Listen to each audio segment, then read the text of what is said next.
Hello, my name is Dr. Amanda Helman. Welcome to the Traumaplicity podcast. We are in series number 3, and we are now in the series where we're talking about beliefs. And I'm just excited to talk to you today about all of that. And so in this series, we are talking all about how you think, why you're thinking it, and how that can impact you. Okay. So I'm going to start off with the belief, which is one of the number one beliefs that people actually believe about themselves. And that is, I can't get it right. I have worked with hundreds of people. And when we're looking at moving forward and our thought patterns, when we think we can't do it right in our body, there's two things that happen with beliefs: the event, what we see, what we hear, how we're feeling somatically. That's sound, taste, touch. And that all gets stored in the memory and impacts our cells and how we're regulating in the body. So that is part of it, is our emotions and what we see. So the memory plus the emotions. And then there become thoughts. So for example, if I had something even as a kid, 2 or 3, and I drew a picture, and someone's like, oh, that was good, but it's almost in the lines. All of a sudden, if I feel like, oh, they said something and their tone was off, or even in the family line, if they had perfection, I may be hearing that, and it triggers that emotion, that memory, those experiences of the past generations plus my own. And then all of a sudden I start feeling anxious or sad or disappointed that I didn't get something right. Hence, then the cycle, after we have these emotions and experiences, then we have these thoughts, a lot of times that aren't our own, they're from generations past. Then it forms into a belief. We have the stronghold, the belief, and then we start operating at a place of thinking we are always having to get something right, or we're not getting it right. And that's perfection, that's performance, and that can impact our body and our body system, head to toe.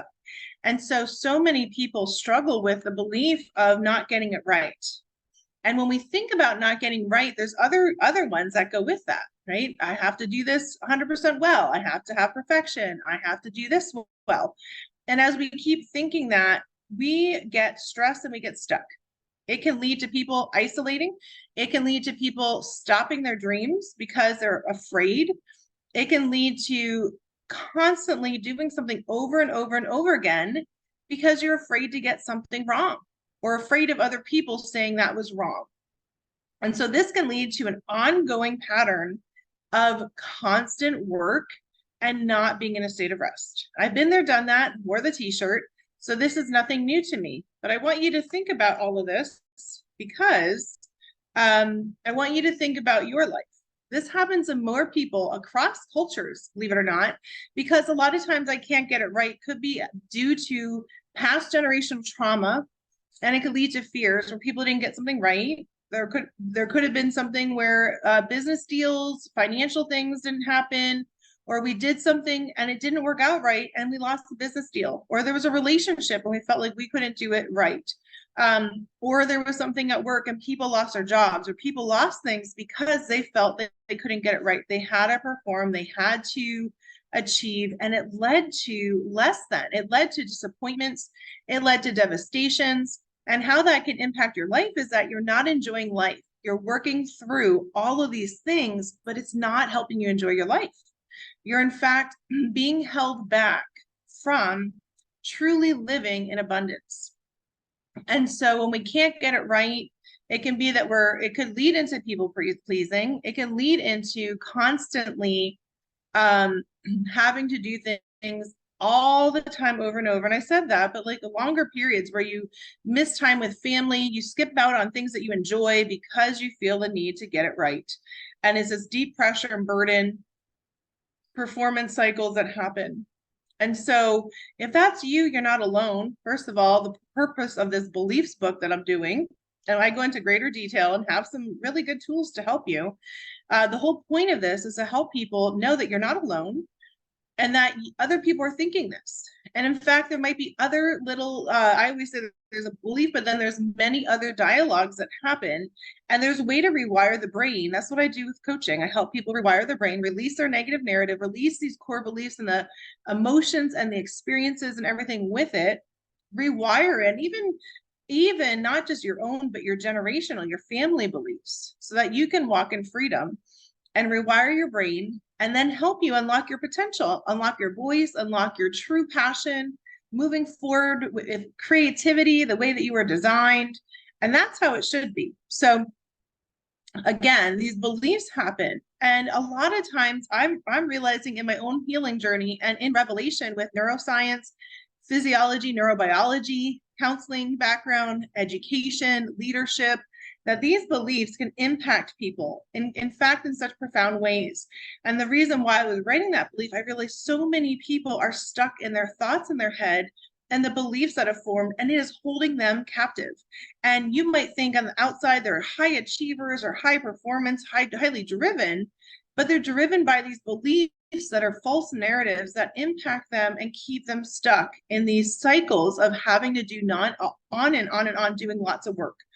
And it's important to do work. We want to have excellence, but not to the point where you're exhausted, and not to the point where it's performance and perfection. And every time you do this, you're constantly thinking in the back of your head, I have to get it right, this pressure. And so I hope that in this series, you'll be learning that there might be one belief over other ones that are impacting your life greater. So in the beliefs book that comes out, I'll be talking about what are some of the negative narratives. What are some case studies? What does it look like when you're holding on to these beliefs, and how does it impact you and your family and even relationships, your relationship to self? And then I have my special unique mapping system that helps you go through your beliefs to shift. And of course, that's something that's a self tool, but there's always coaching with me. I love to coach. I've coached and really taught my whole life, and I continue to learn. And I've coached women, men, and children, teens, and help them to overcome their negative narratives. And I continue to persist with my own thinking, because this is a lifelong journey. But there are some big beliefs I had to overcome to get where I am, and I'll continue to do that all through my life. So as I learn, I share with you, and as you learn, I'd love to hear from you. So Traumaplicity podcast, it focuses on helping people overcome trauma, all kinds of trauma, their stories, emotional, sexual, physical, racial traumas, psychological traumas, all kinds of traumas. And as you overcome that, what are some of the things that you have learned? And also, how did you overcome it? What were some things that strategies that helped you? And so in this series, I'm talking about some of the traumas that happen with families or people that lead to these belief systems that impact us. And then it impacts our walk, it impacts our ability to have calm, and impacts our whole central nervous system. And so my passion is to help people move forward and empower them to be who they're called to be.